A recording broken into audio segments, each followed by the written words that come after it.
So ఇక్కడ కాంగ్రెస్ పై నిరుద్యోగి charge sheet అట. నిన్న ఖమ్మంలో ఒక నిరుద్యోగి 100కు పైగా పిల్స్ తీసుకొని ఈరోజు చావు బతుకుల మధ్య కొట్టుమిట్టాడుతున్నాడు. ఎంత దారుణంగా ఉందో చూడండి ఒకసారి.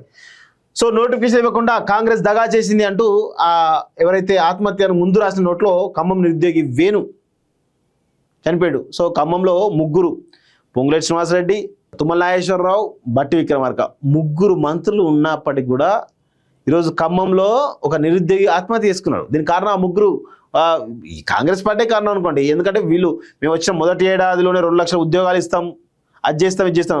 3 సంవత్సరాలు దాటుతుంది. ఇంతవరకు 1,50,000 ఉద్యోగాలు దాటలే. గంత దారుణంగా ఉంది పరిస్థితి. సో ప్రతి సంవత్సరం జాబ్ క్యాలెండర్ ఇస్తామని కాంగ్రెస్ చెప్తే నమ్మి ఓట్లేసాం. కానీ ఇప్పటి వరకు జాబ్ క్యాలెండర్ అమలు చేయలేదు.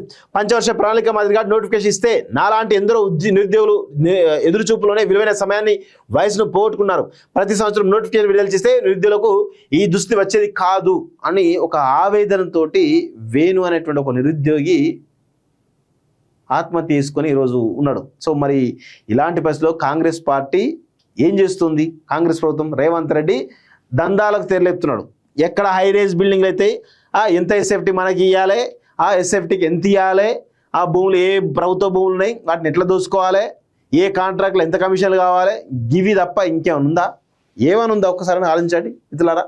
సో ఉద్యోగాలు ఇవ్వకుండా కాంగ్రెస్ సర్కార్ నిధులను ఆత్మహత్యకు ప్రేరేపిస్తున్నది. రాహుల్ రేవంత్ యువతకు క్షమాపణ చెప్పాలి. వేరే రాష్ట్రాల్లో చిన్న ఘటనలపై ఊరికే రాహుల్ తెలంగాణ నిరసనలపై స్పందించేందుకు 89 కేసుల రేవంతే క్రిమినల్ వేస్ట్. సో ఈ విధంగా మొత్తానికి అయితే కేటీఆర్ నిప్పులు జరిగినట్టు చూస్తాం. సో ఫస్ట్ కేటీఆర్ నిరుద్యోగ సమాజానికి ముందు నువ్వు క్షమాపణ చెప్పాలి.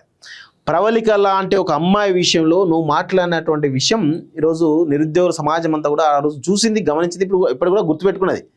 మరి అలాంటి విషయంలో మీరు నిరుద్యోగులపైనే విమర్శ చేసినటువంటి కేటీఆర్ ఇప్పుడు నిరుద్యోగ పక్షాన్ని కొట్లాడుతుంటే ఎవరు నమ్మాలి? నిరుద్యోగులు కూడా ఆలోచించాలి. ఎవరి పక్షాన మనం ఉంటున్నాం, ఎవరు మనకు అండగా ఉంటారు, వాళ్ళ యొక్క లక్ష్యం ఏంది? అధికారమే లక్ష్యం కదా. మీకు న్యాయం చేయాల లక్ష్యం కాదు. వాళ్ళకి మిమ్మల్ని వాడుకొని అధికారులకు వద్దంటే ఒక లక్ష్యంతో వీళ్ళు పనిచేస్తున్నారు తప్ప వేరే ఏం లేదు ఇక్కడ. నిజంగా చిత్తశుద్ధి ఉంటే మొత్తం 10 సంవత్సరాల్లో మేము తప్పు చేసినాం, నిరుద్యోగులు మోసం చేసినాం అని ఒప్పుకోవాలి. వీళ్ళు ఒప్పుకొని అప్పుడు మీ వైపు నిలబడితే నమ్మొచ్చు. రేపు మళ్ళా ఈ అంశం మిమ్మల్ని వాడుకొని రేపు కేటీఆర్ అధికారులకు వస్తాడు. మరి మీకు న్యాయం చేస్తాడా? నోటిఫికేషన్ ఇస్తాడా? ఇదే జాబ్ క్యాలెండర్ ఇస్తాడా?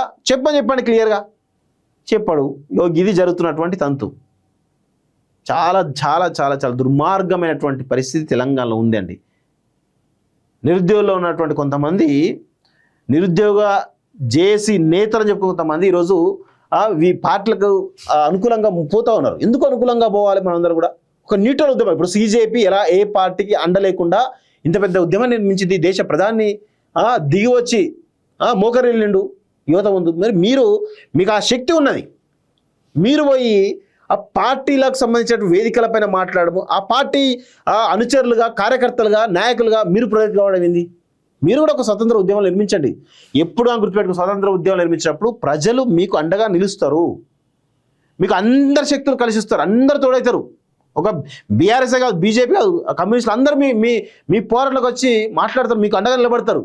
ఎప్పుడైతే మీరు ఒక పార్టీ లైన్లో మీరు నిరుద్యోగ ఉద్యమం నిర్మిస్తున్నారో ఆ పార్టీ వాళ్ళే మీకు అండగా ఉంటారు తప్ప మీ పైన ఆ ముద్ర పడుతుంది తప్ప ఏముండదు ఇక్కడ. సో ఇది గమనించాలి. నిరుద్యోగం సంబంధించినటువంటి ఎవరైతే ఉద్యమం చేస్తున్నారో ప్రతి ఒక్క నాయకుడు కూడా గమనించాలి.